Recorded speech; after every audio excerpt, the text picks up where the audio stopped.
Recognize. Umbra Walker. D01. Recognize. The Caleb G. D02. Hello, team. Thanks for listening to Whelmed, the Young Justice Files, episode 24. Welcome to the cave. I am everyone's favorite sidekick, Caleb, and you gotta love an army of me. Please allow me to introduce Rich, who is strictly Bell Rev and not Arkham. Howard! Totally true.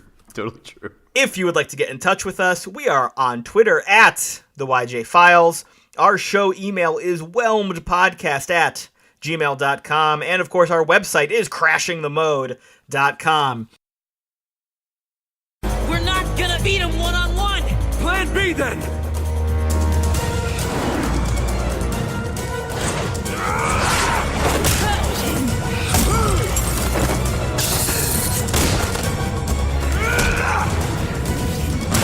Sure about this? Do it!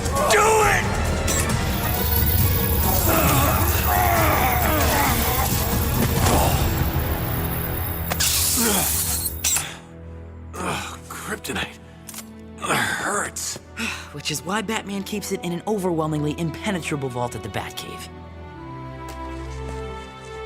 Well, more like a whelmingly penetrable vault.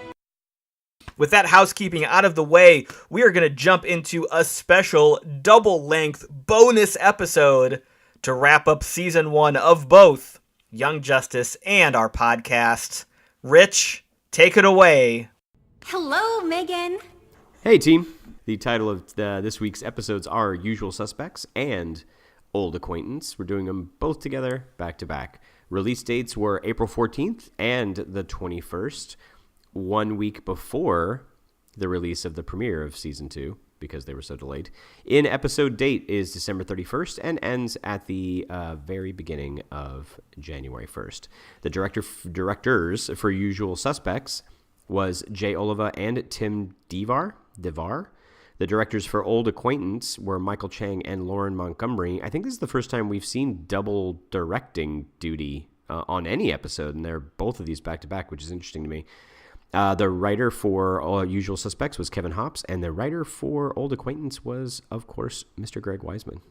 All of our special voice actors that we have seen throughout the length of Season 1 make an appearance, as these two episodes really button up and deliver a complete conclusion, so everyone's voice that you loved in their roles comes back. We do have one specific new addition, and that is Mr. Tony Todd as the voice of Icon. You might not know the name Tony Todd, but you know his voice. Great actors, great voice. Also, I always have a lot of respect for actors who don't take themselves too seriously. Like, he does ridiculous over-the-top parts and then very serious down-to-earth parts as well, and I love it. Well, speaking of getting down to earth, let's focus on what we have to go over for these two episodes. We have a lot to talk about. Let's get to our mission briefing. Just in time for your next mission. All right, in our pre-credits scene for Usual Suspects, we are outside the Hall of Justice, and Superman is giving a speech introducing the newest members of the League that were voted on 2 episodes ago.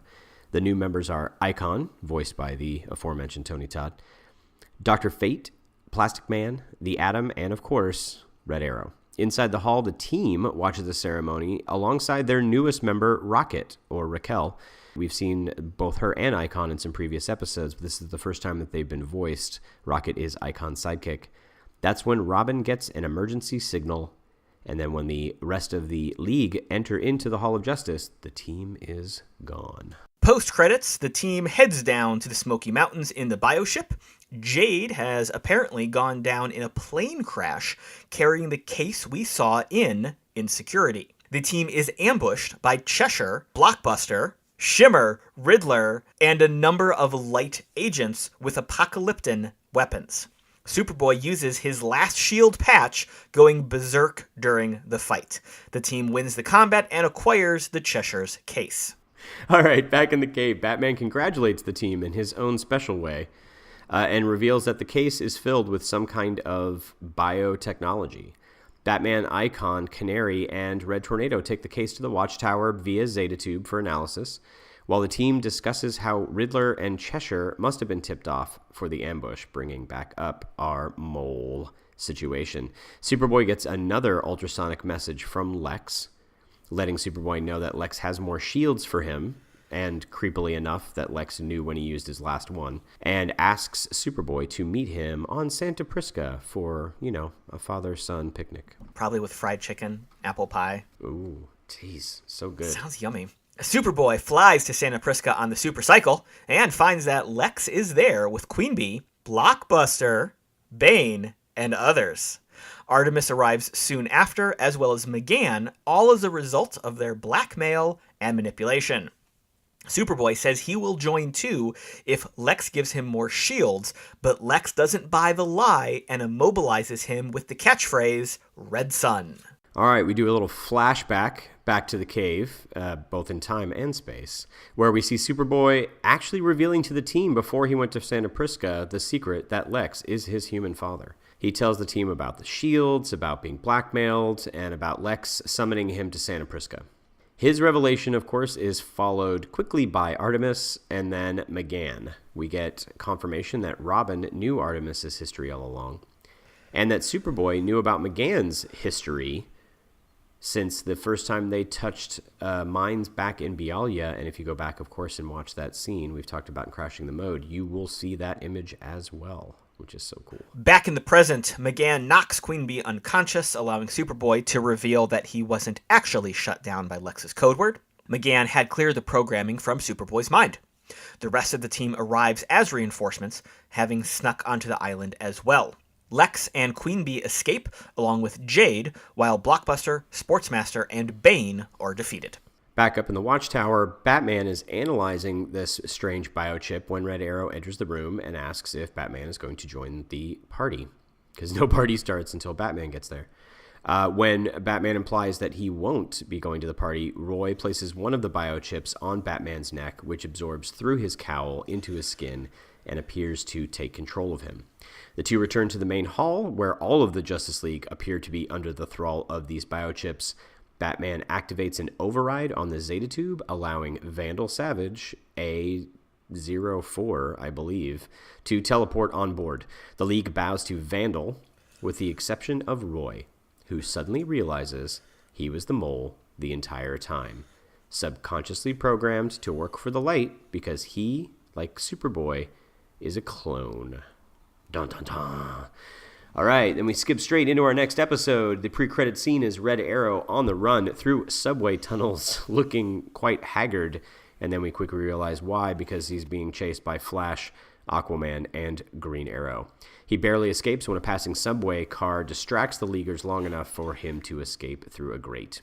Post-credits, in the cave, the team discusses their victory at Santa Prisca, and that someone is still getting inside intel. Batman and Red Tornado reveal to the team that Red Arrow was the mole. They also reveal that the Roy they knew was a clone that replaced the original Speedy 3 years earlier.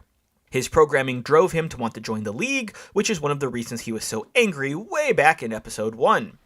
Batman says that by the time Roy was inducted into the League, he had already deduced Roy was a clone and took precautions.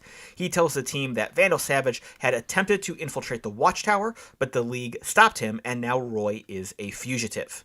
Batman returns to the Watchtower after calling the team kids, and Red Tornado remains with the team. Red Tornado reaches out for Aqualad while the team is having a conversation, but mysteriously shuts down.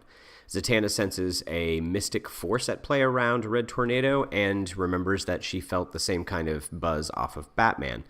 The team finds a biochip in Red Tornado's hand. Zatanna, Robin, Kid Flash, and Rocket stay to figure out what's wrong with Tornado, while the rest of the team searches for Roy. Canary arrives in the cave just as Robin and the rest of the team are downloading Tornado's brain into the John Smith android body that he was building. Canary then attacks the team just as Red Tornado wakes up in his new body and warns the team to run. Robin and Rocket work together in a very cool scene to knock Canary out. The team takes off just as... Sorry, as soon as they announced these names, I was like, oh no. The team takes off just as Icon, Dr. Fate, and Captain Marvel arrive in the cave. Artemis, McGann, Superboy, and Calder travel to one of Roy's hidden equipment caches. Calder confronts Roy and gets him to come with them. We find out that Sportsmaster had been his handler. We also find out that the entire league has become controlled by Starro Tech. Red Tornado was able to create a sub-program which would disconnect his power source if he tried to infect someone else. The two teams regroup and compare notes. Red Arrow, Canary, and Red Tornado return to the Watchtower, and this would be the missing 16 hours. This is 16 hours later by the timestamp. All of them apparently no longer under the control of the Starotech. They are quickly captured and reinfected as Vandal monologues about the creation of the Starotech and their seasons-long plan to help the Earth and the human race evolve faster through conflict and strife. Hashtag Vandal Savage did nothing wrong. Red Tornado manages to bypass security on the Watchtower, though, as soon as he comes on board, unbeknownst to Vandal. This allows the team to sneak on to the Watchtower. The team quickly takes out Plastic Man, Hawkman, Atom, Icon, Fate, Captain Marvel, and Captain Atom with a Starotech vaccine and cure that was created by Dr. Spence from the Cadmus Project, Dr. Volko from Atlantis, Dr. Roquette that we saw back in Infiltrator, and all with the help of Queen Mara's amazing sorcery. Manhunter, Batman, Jon Stewart, Hawkwoman, Wonder Woman, and Superman suddenly return from an away mission via boom tube and take out Red Tornado, Canary, and Red Arrow. Artemis, Kid Flash, and Aqualad face down Aquaman, Flash, and Green Arrow, and barely win thanks to good tactics and the fact that the Leaguers aren't at full capacity while being mind-controlled. And then this leads us into our amazing climactic battle between Batman and Robin and Superman and Superboy and McGann and Manhunter. Thanks to superior tactics and teamwork, McGann, Robin, and Superboy managed to take down their mentors. Clarion and Vandal escape, mentioning that they still need the League, whether the League is controlled or not, for Phase 2 of their plan. And in the final scene, Roy says his new purpose is to find the original Roy. We cut back to Cadmus, where Ra's al Ghul is taking Match and the original Roy, who is still in cryogenic storage. We also find out that Batman, Wonder Woman, Superman, Hawkwoman, Jon Stewart, and Manhunter were missing for 16 hours, and they have no idea what Savage had them do. What did we do? Oh, and with that So done, good. take a deep breath. It is time to dive into Feeling the Aster. Superboy, are you alright? I'm fine. Feeling the Aster. Yeah, these episodes were terrible. I hated them both. Yeah, I mean, these were pretty much the worst episodes of Season 1. We can just skip them. Let's just go right to Season 2. Yeah. Let's do it. Let's dive in.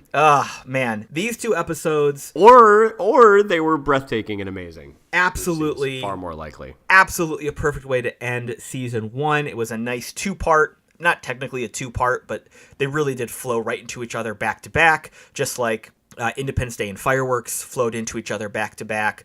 This was a perfect way to wrap up every loose thread, mention every meta plot, bring every character back. Every single detail has a payoff and culmination in these two episodes.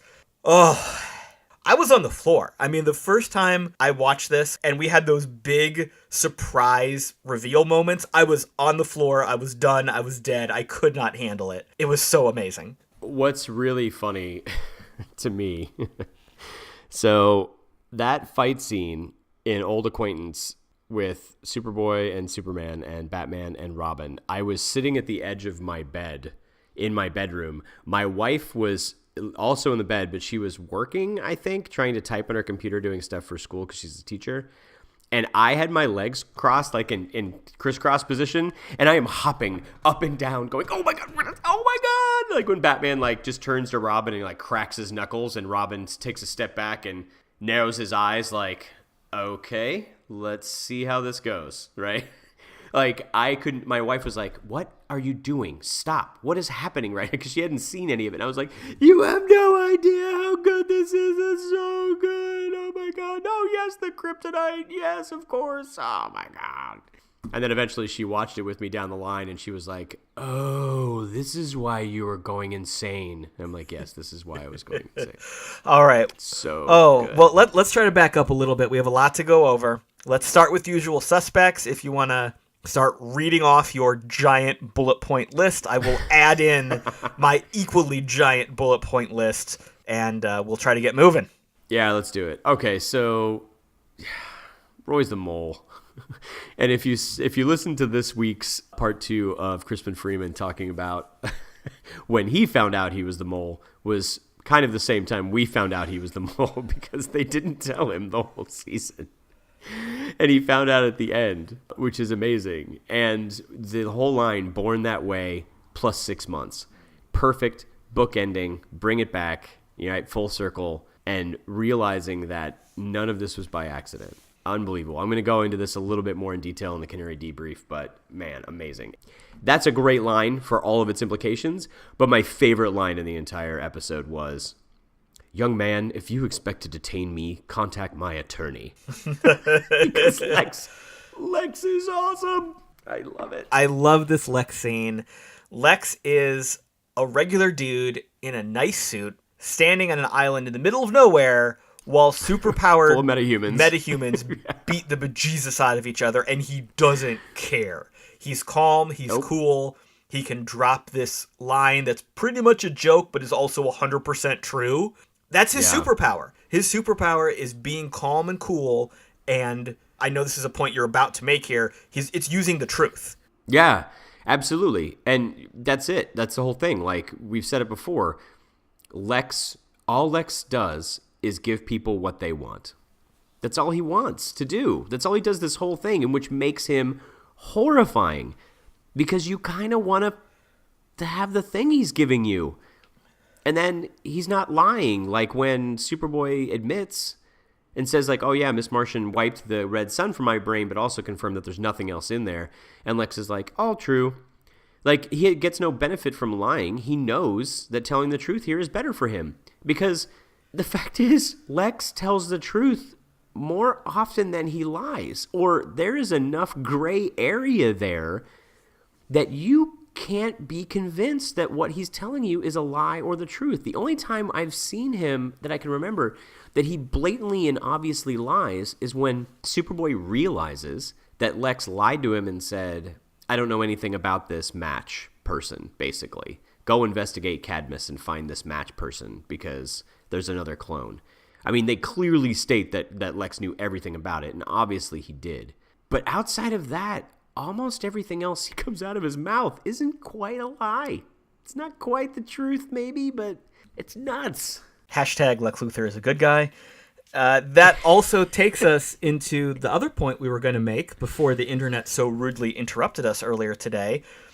Lex just pretty much had a nice cold read on Connor when he knew he was lying. Yeah, I like that a lot. So when he says red sun in this episode, and this is subtle, but again, because this is an animated series and because we know they went through all of this detail before they write these episodes, if you go back to the episode where we first find out about red sun, hashtag REDSON, Superboy is holding Lex's tie when Lex says red sun, and Superboy locks up.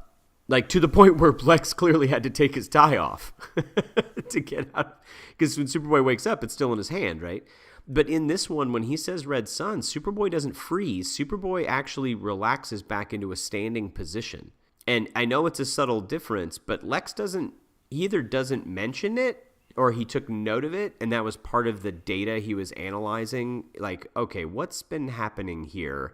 And he went back and like replayed everything that's happened since Superboy got to the island, and he was like put all those clues together. So he has the insight check in D&D terms to tell that Superboy's lying, but I think there's more data there. And it was also like a nod to us that maybe something's not what it was supposed to be or what it looked like. Let's talk about the opening of this episode. The team took a mission on their own. They were not dispatched on this mission, which was kind of cool. Yeah. And they went right into danger and had kind of a big boss fight. Yeah, and it's interesting because, and I was going to mention this in the next episode too, here's part of it, part of the thing that happens in shows sometimes. Like, you have this big bad who's terrifying and like scares your hero for the entire season, but then somehow the hero just feels better about themselves at the end and then beats them.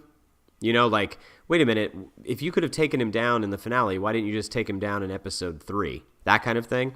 And in the next scene, like, they win this fight. It's hard, but they win it because Superboy has a shield that he can kick the garbage out of Mammoth with, right?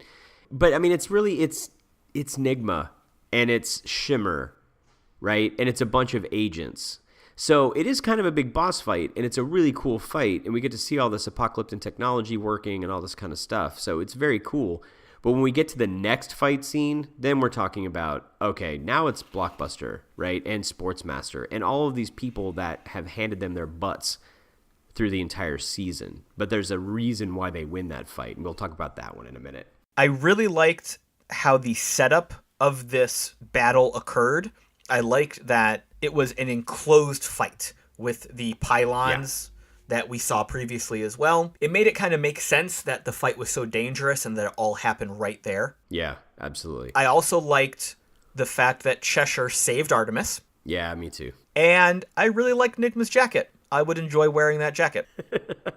I bet there's a jacket out there somewhere. I would enjoy that. Here's the thing about Nigma. We've been speculating all season, like, okay, is he smarter than we think he is? Like, he's the only one who escaped prison when the whole prison breakout thing happened.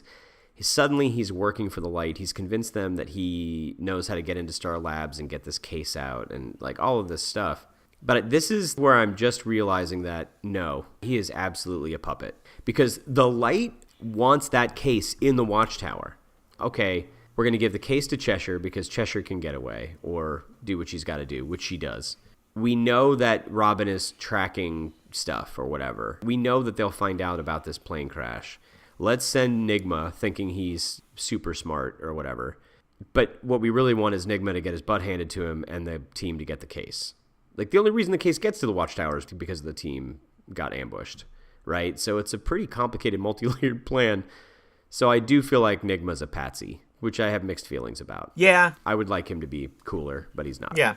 Well, you should remember that and bring that up later in another thing that we're not talking about right now. Yeah, that's true. Let's kind of go sequentially here. So after this, the team ends up back in the cave, and we have this very cool Batman moment where he's basically giving them a lecture, but then turns it around into praise in the most Batman way possible. Yeah, it was really good. We haven't seen a lot of Batman recently. The show is focused on the team, but this is a great version of Batman. He's the same that he was in the first few episodes where he was really harsh and stern, but he did have a much more caring attitude, but as caring as Batman can be. He wasn't the hard Batman that we've seen before, the rough, grim, and dirty Batman. Yeah. This is a really nice moment for him to recognize the success of the team.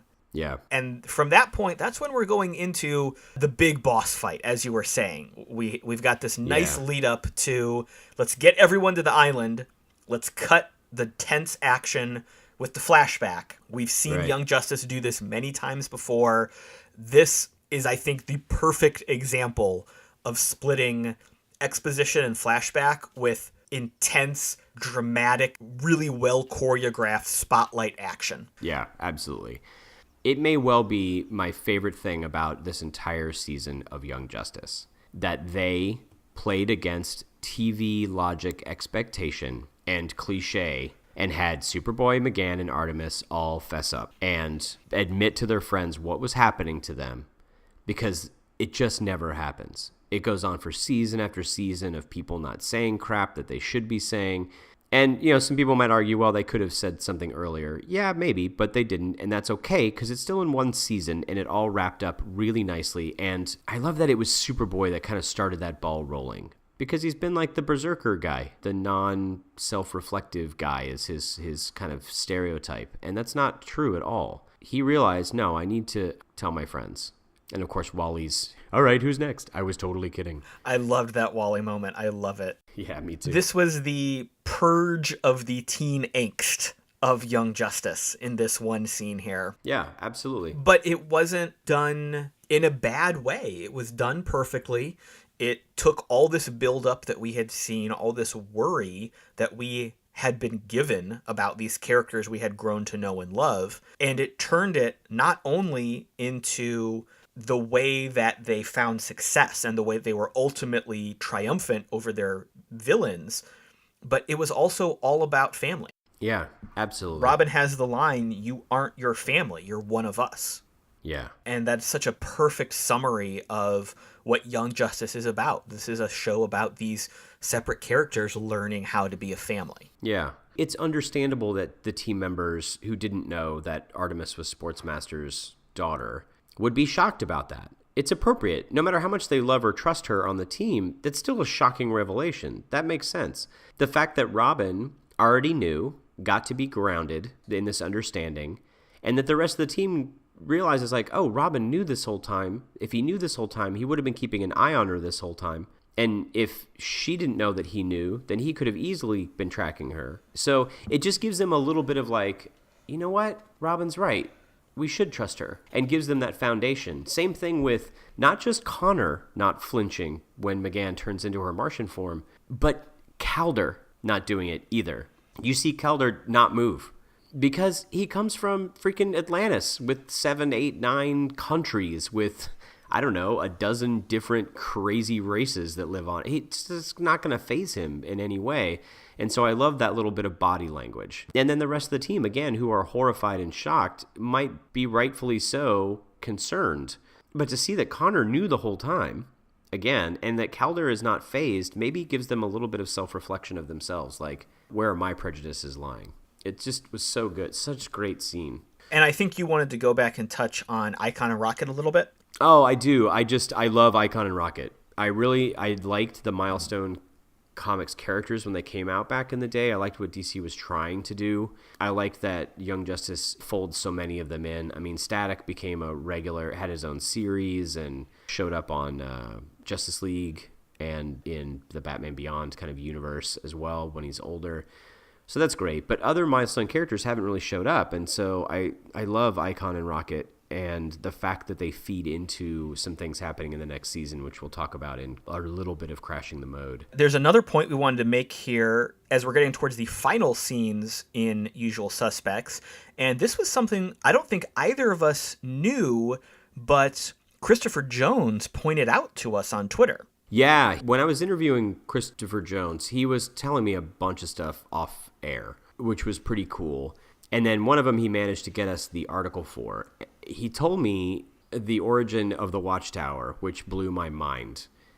So Brandon Vietti wrote an article talking about how they brainstormed the idea that, okay, Bruce is rich, but how in the world could he have a space station built without somebody knowing about it? That just doesn't make any sense whatsoever. And so they came up with this idea that the Watchtower is actually an old decommissioned Green Lantern Corps outpost, and that Hal and John dragged it into orbit. And I'm like, wow, that's really cool. I wish we'd have gotten some clues for that. And Christopher Jones was like, yeah, there's a giant Green Lantern symbol on the floor in a lot of these scenes. And I was like, what the what?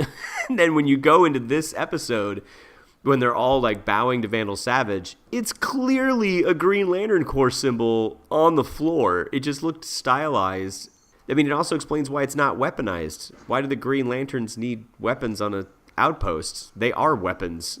It's just a brilliant way of doing it. And the fact that they didn't mention any of that during the show, it's just this living universe, you know, of the DC universe with layer upon layer upon layer, and everything's a puzzle piece that fits together. It's amazing. Final moments of this episode were basically the big reveal about what was really happening.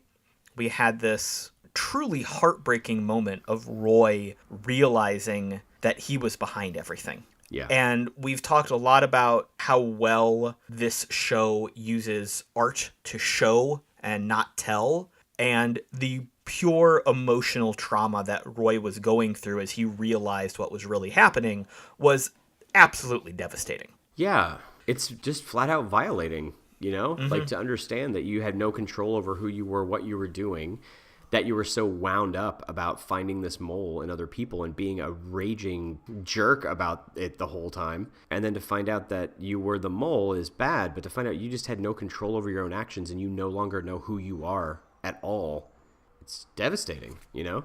Yeah. There was also what I find as just a horrible but perfect little dichotomy moment. Calder is saying to the team in the cave, this was a good day. The next second, we're on the Watchtower and Roy is dominating the league for Vandal Savage. That's just a gut punch of storytelling. The one small thing I wanted to bring up that I was a little confused about, and I think I brought this up before and you corrected me, but I totally forget. Why did Savage have A04 built into the Watchtower? I don't think he built it into the Watchtower. So the way that the designations work, for those people who haven't spent a lot of time on the wiki, so you have Batman 01, blah, blah, blah, blah, blah. So the team is B, right? B01, right. B02, which leaves A. So where was A? A is apparently authorized guests. Okay, I knew it was something simple. I knew it was just something I was missing. So I think we should move right into Old Acquaintance at this point. Actually, I had just one more thing about this episode. And the last thing here was the idea that they beat all of these villains that they hadn't been able to beat before, but they did it because they started using apocalyptic technology. They used the tools that were sitting around. A lot of times when you watch shows like this, you're like, why didn't you just pick up this giant cannon and use it on the bad guys? It was sitting right there. Rocket fires like 10 of those immobilizing discs at Blockbuster to immobilize him, where they only needed like 1 or 2 to even immobilize her. So the fact that they used the tools around them to beat the villains that they hadn't been able to beat previously, I really liked. It's just, again, smart on the team's part and smart on the writer's part. Absolutely. So now let's move over to Old Acquaintance. Where do we want to start? This is the culmination. This is everything. It is. I actually want to start with something that bugged me for a very long time until reviewing for this discussion. And that is, why in the world did Batman and Red Tornado monologue the villainous plan to the team? Why did they even need to mention it? Much less go into deep detail about Starotech and everything else. It bugged me quite a bit all the times I've watched this episode until I realized Roy got away.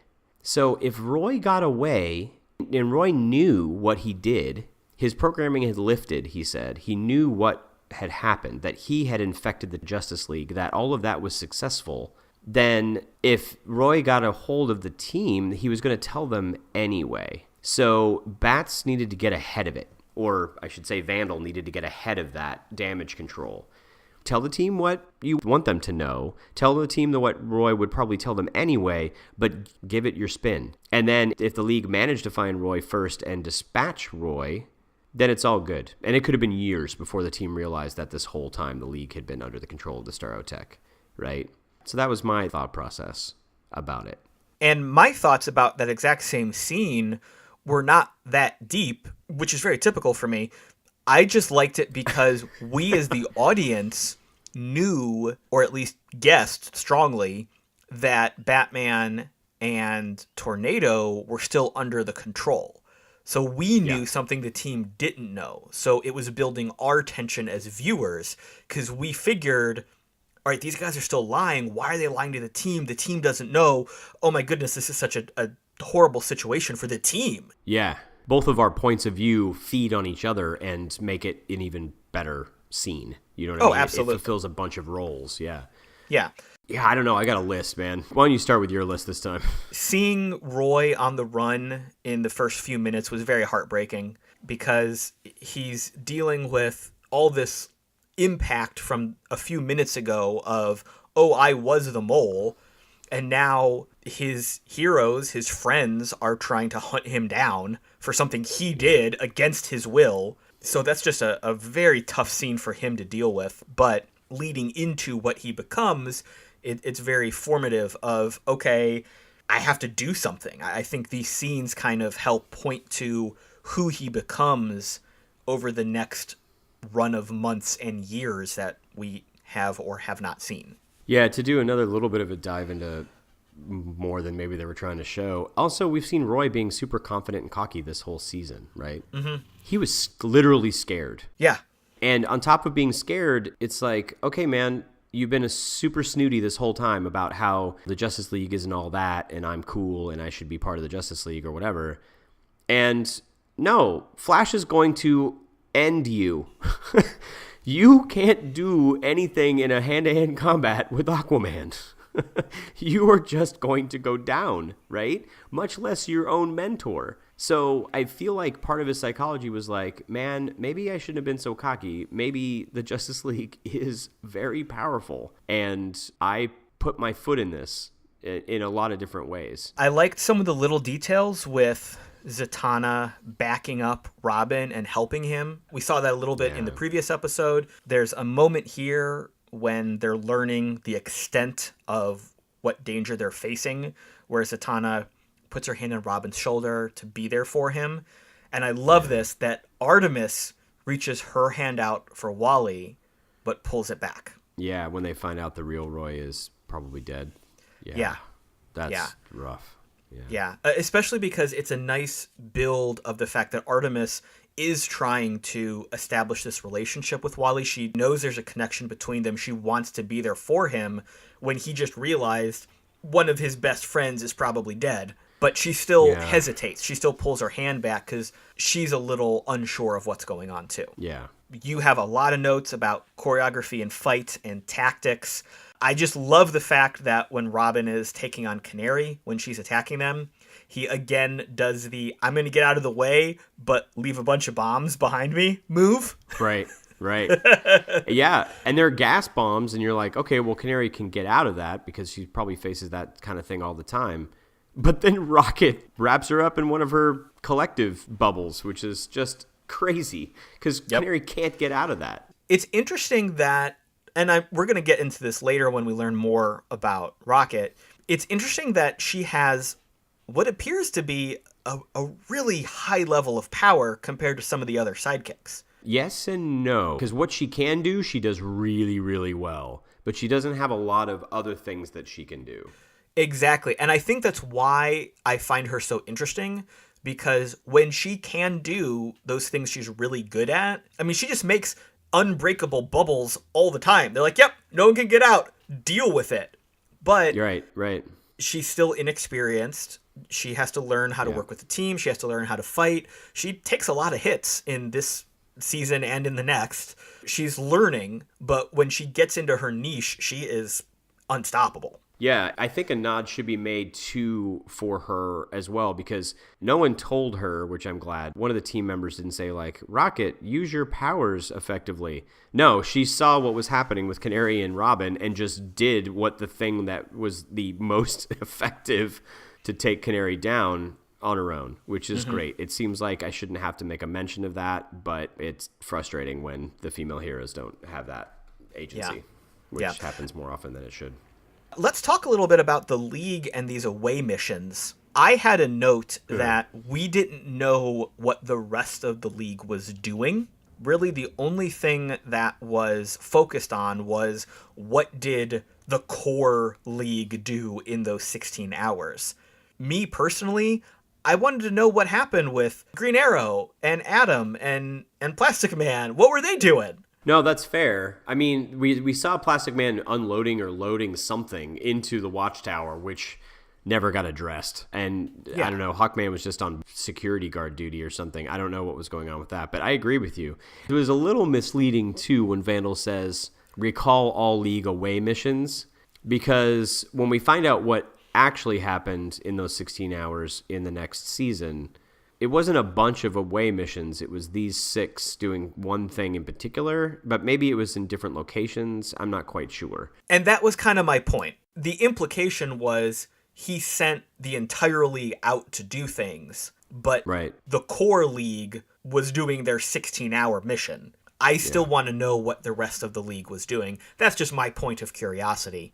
But I think you had a very specific note here about the away mission. What the big guns were doing. Oh, yeah. So no spoilers, no crash in the mode. When I first saw this episode, I was like, that's a really strange combination of characters for Young Justice to have been on away missions. For some reason, it just struck me as an interesting combo. And then when I started to think about it, I was like, oh, this away mission 16-hour team was Hawkwoman, Martian Manhunter, Batman, the John Stewart Green Lantern, Superman, and Wonder Woman, which is, with the exception of The Flash, the exact composition of the Justice League animated series core 7 members. And at first I was a little bummed. I was like, oh, why didn't they just put Flash in there and round it all out? But then I realized that Flash actually needs to be on Earth for quite a few key events in the next season. So they were thinking far enough ahead of time to know. For a nod, it's wonderful, but we can't actually put Flash on this team because we need him for other plot points, and we need to keep that in mind. So not running over your own plot line for a gotcha joke is an important note about writing. But yeah, I love it. I love that they nodded to the previous series. That was something I picked up on because in my binge viewing of these shows, I had watched them all in succession, basically. So yeah. I saw that connection right away, and I loved it. I didn't mean that to sound as braggy as it did, but you know everything, and I only get few moments to know things, so I'm going to take this one. And no, you should. And I think it probably jumped out to a bunch of people as well, because some people's only introduction to these characters are from these animated series. So if that's the only place you're coming from, really, I mean, it's probably pretty obvious. It just for some reason escaped me because I was looking at, what can Hawkwoman do that Martian Manhunter can't do, and where would they go, and what missions would? I, of course, was going 15 miles too deep on some of it. To move on, the little 10 seconds of Zatanna trying to free her dad from fate, extra like gut punchy, and again, didn't need to happen. Like, you didn't need to have that scene. It isn't required, but it gives us this, again, big picture nod that other characters are important and other characters have goals in their lives that they're trying to do. And at this point, Zatanna's pretty much a core team member for the team, even though she's not kind of official, or she is, I'm not quite sure. Rocket and Zatanna got added a little bit later, but it was a little more vague. But I'm glad when they did add 2 more members, they were both women. And let's start talking about the big final fights, the showdowns. Yeah. Everything was so amazing, so perfect, so mind-blowingly awesome. Yeah. McGann's telepathic pyrokinetic attack on Martian Manhunter was so, I don't know how to describe it. It was brutal. It was disturbing. It showed her power and also showed that this physiologic heat problem may not just be physiological. It may be psychological as well. To crawl in and force him into a holodeck thing, harkening back to Failsafe again, where he had no control over this holodeck thing that he had created that she took over, it just shows this level of power that she has. I mean, much less for anybody who's not a super powerful telepath like John is, you know? Crazy. But yeah, man, you're going to take him out. That's great. A similar nod actually to Red Arrow, because he fired a flaming arrow at Martian Manhunter in an earlier scene, and Martian Manhunter phased through it. But the fire actually went through his body, which caused him some pain and discomfort, which I thought was actually a really smart move on Roy's part. But then that leads us into just the best. Like, my super geek was so happy with this finale fight. Ugh, so good. You dive in first, man. We've talked about many times here that when I watch this kind of stuff, I watch it just from the pure sense of, oh my goodness, this is amazing. This is so cool. This is so cool. So purely for that, seeing this scene, seeing Batman fight Robin, seeing Superman fight Superboy, just on the floor, jaw dropped, awesome. Yeah. But then when we start looking at the choreography, the tactics, how Robin and Superboy end up working together, it just gets better and better every single time. Absolutely. How many fight scenes do we see Batman in this season? I think 1. He punches Freeze out in the first episode. Barely counts. Right? I don't think there's another episode where he is fighting. Maybe a little bit in Revelation with the plants, and that's about it, I think. We will see him more in season 2. Yeah, absolutely. But what we do see is, unfortunately for Roy, him dropping Roy like a sack of potatoes earlier in this episode, where we get to see kind of that first time of this like super close up in your grill fighting style they gave Batman, where it's all short. It's like knees and elbows and really short, like an almost ninjutsu style combat where Roy just goes down. So we haven't been told Batman's an amazing fighter. We haven't even been shown to an extent, but we have in just enough to know. It's like he doesn't have to show off. Like the writers don't have to overdo it for him. As soon as he turns to Dick and cracks his knuckles, everybody's like, oh no, this is not good. As much as we love Robin, man, I'm sorry, you're going to get your butt handed to you. And that causes me a wonderful and beautiful amount of stress and anxiety. And I think in the same way, when we're looking at the fight between Superman and Connor, it's not so much about seeing the skill between these two people facing off. It's more about the emotional impact that Connor's going through. Because he has fought for 20 plus episodes against his original programming to either take out or replace Superman. And this is literally what he is doing in this moment. This is, hey, if he goes rogue, this is what your job is. Right? Yeah. Unbelievable. And the moment in the previous episode where he was the first one to confess about the blackmail, we're seeing this light in Connor. We are seeing him take step after step to be more than a weapon.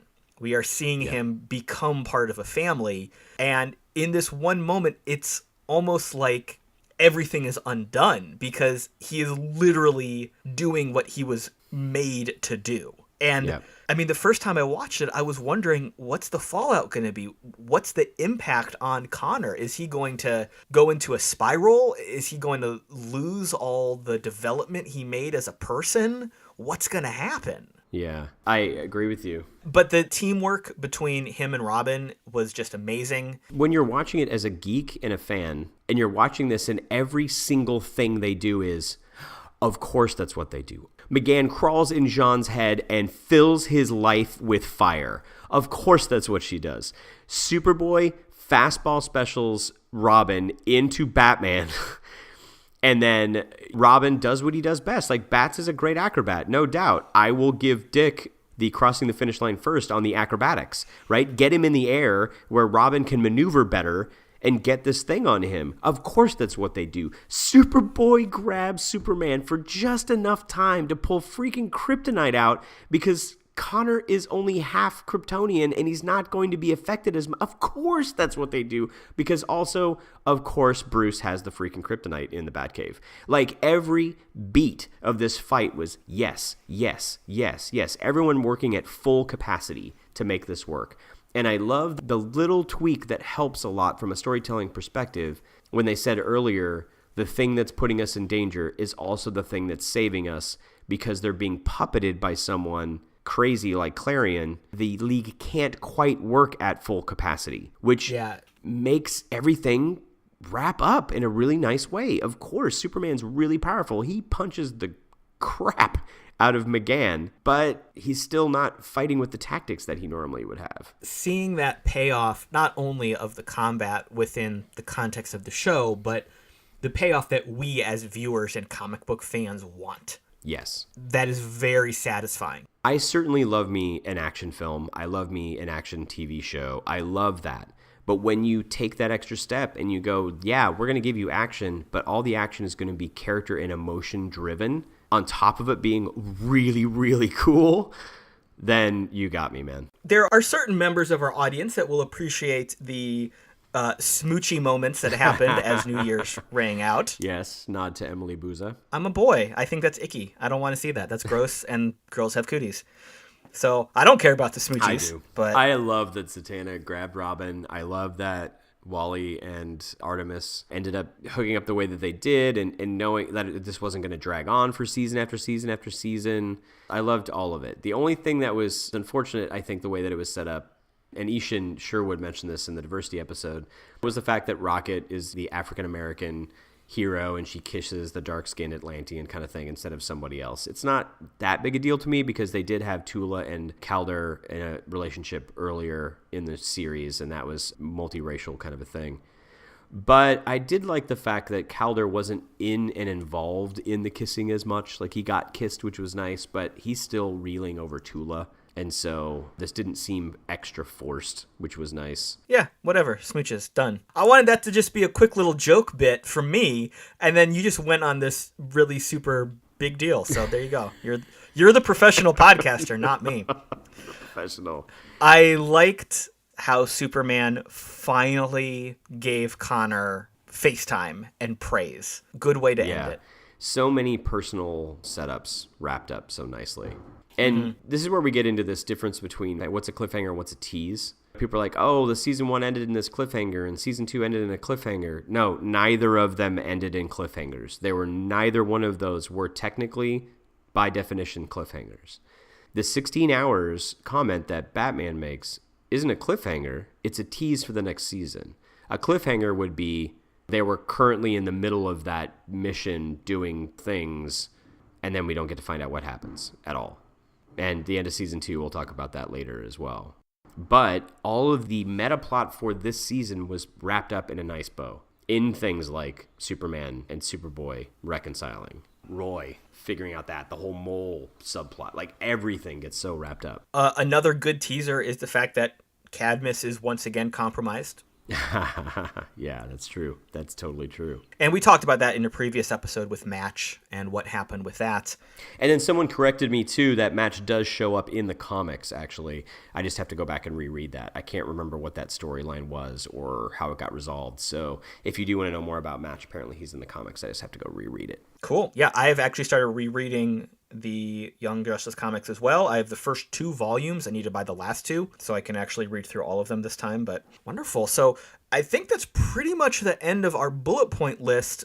We're pushing a long episode here. Do we want to jump into storytelling with some Canary Debrief? Yeah, this is my big wrap-up Canary Debrief. Let's do it.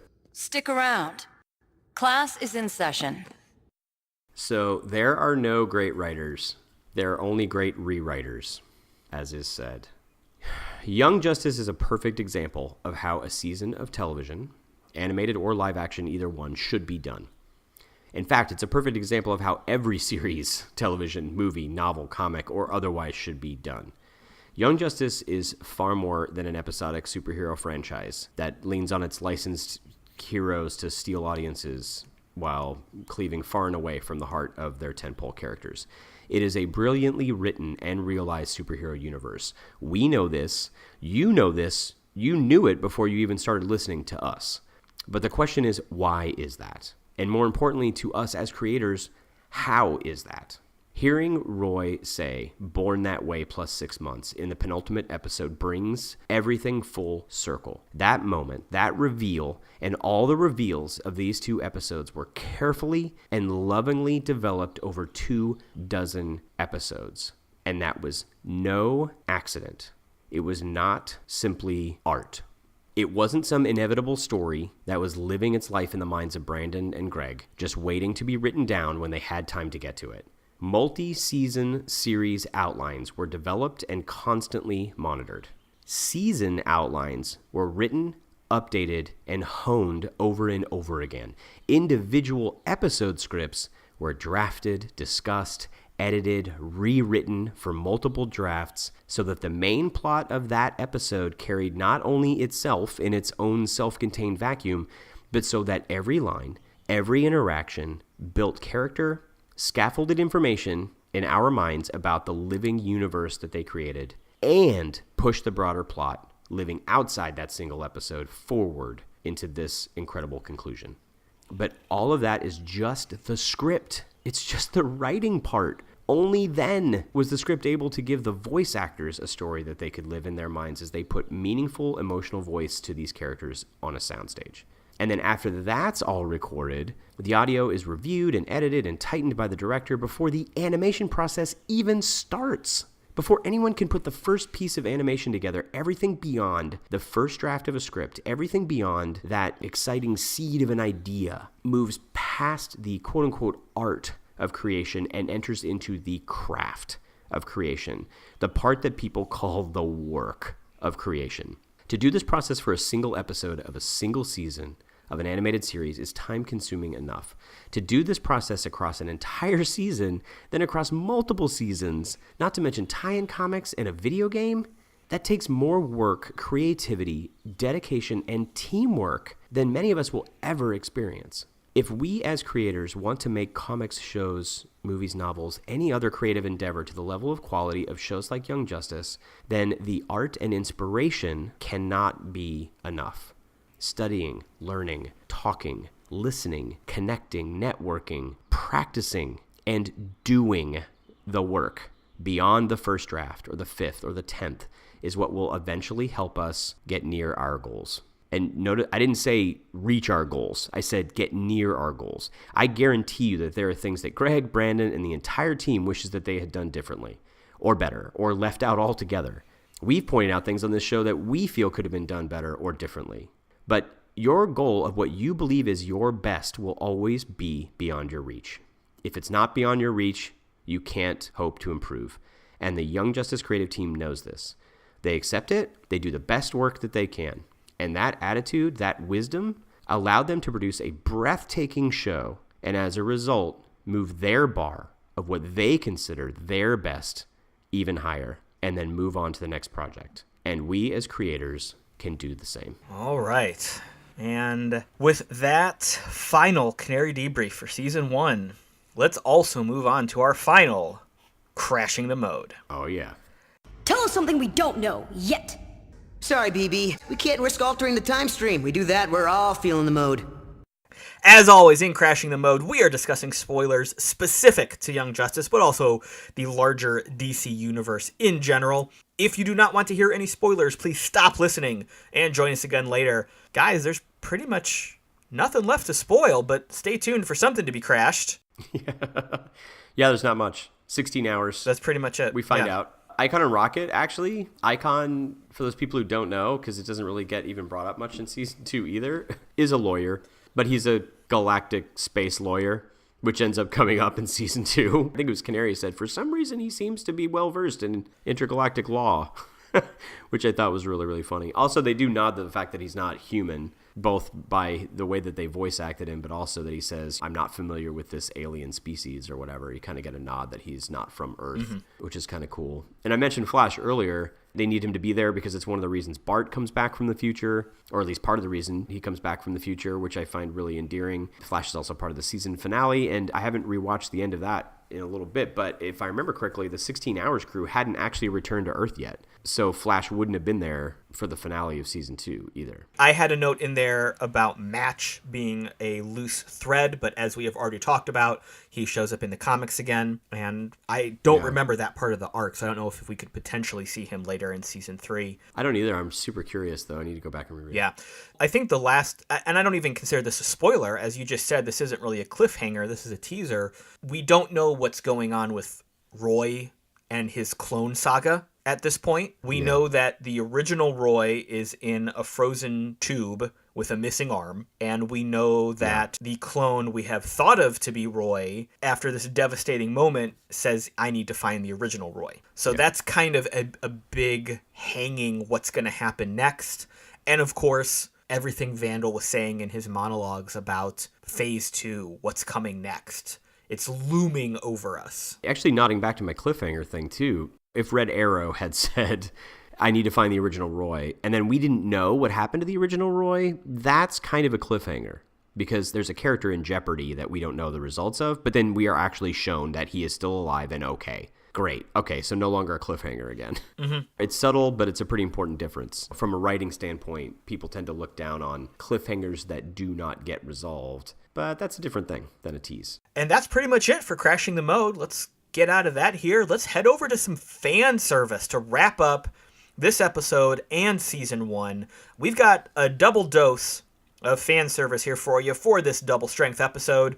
Rich, why don't you start with your fan service? Yeah, absolutely. So this was a suggestion from listener Bo Hartman. And I personally have to give an apology to Bo because I think he sent this to us after our third episode. And I thought we had done it, but apparently we had not. He sent us this really touching letter about the artwork of his father, Kelly Hartman. I took a look at it, and this Aquaman painting he did, this impressionistic, almost underwater impressionistic painting of Aquaman is amazing. And I put a link on it in our Twitter feed a little while ago, but I really do want to give it some fan service here. He's got some cool artwork up. You should check that out. We'll have a link in the show notes. So thanks, Bo. Sorry again. And thanks, Kelly, for doing some amazing art. And our second bit of fan service is another AMV, again by Luquin90. We've had some of that individual's work before. This one is called The Final Mission. As opposed to some other AMVs we've focused on, this one is not set to a pop song or a song that we happen to know. It's just a collection of scenes and action sent to really good background music. This is a fantastic video, but hands down, it spoils everything in season 2. It's a great way to celebrate what's coming up, though. If you haven't seen the whole season 2 in a while, watch this and you'll go, oh yeah, all of that amazing stuff happened. And this video was clearly made after season 2 finished and then Young Justice disappeared, because this is framed as an RIP Young Justice video, because that's how it ends. It's right. Celebrating a series that at the time when it was made, it was supposed to be over. With that in mind, or as Rich said, a reminder of all the big crazy things that happened in season 2, watch this with a whole big dose of Crashing the Mode, because it is going to remind you or spoil all of the great things that are about to happen, including one of my favorites in episode 1 of season 2 with the main man. Oh, Lobo. And that is pretty much it. Guys, we finished season 1. We did it, Rich. Unbelievable. We did it. Huge thank you to everyone for all of your support and love and encouragement. Man, we started this out not knowing how it was going to be received, but that we needed our therapy sessions, and the response has been amazing. Huge thanks to all of our guests for season 1. Huge apologies and excitement for guests we've already recorded while we were doing season 1 that haven't aired yet, who are coming up for our season 2. There is a lot of amazing discussion sessions to come.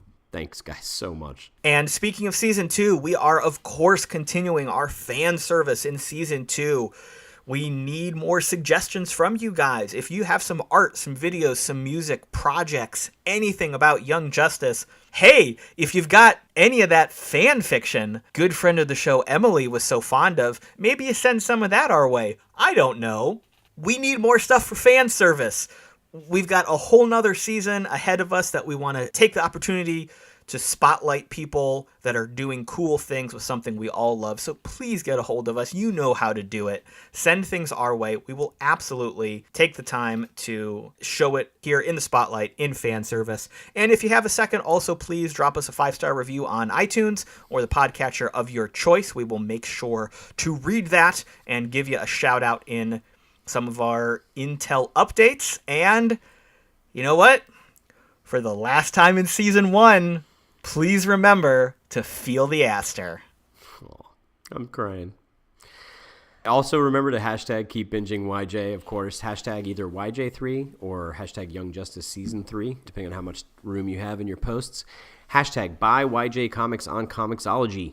And if you want to help us get more episodes, more Secret Origins, actual play podcasts, and more, please consider supporting us through our Patreon. For just a few dollars a month, you can help us do even more with the show while getting some great rewards for yourself. And as always, and for the last time in season 1, stay whelmed, everyone.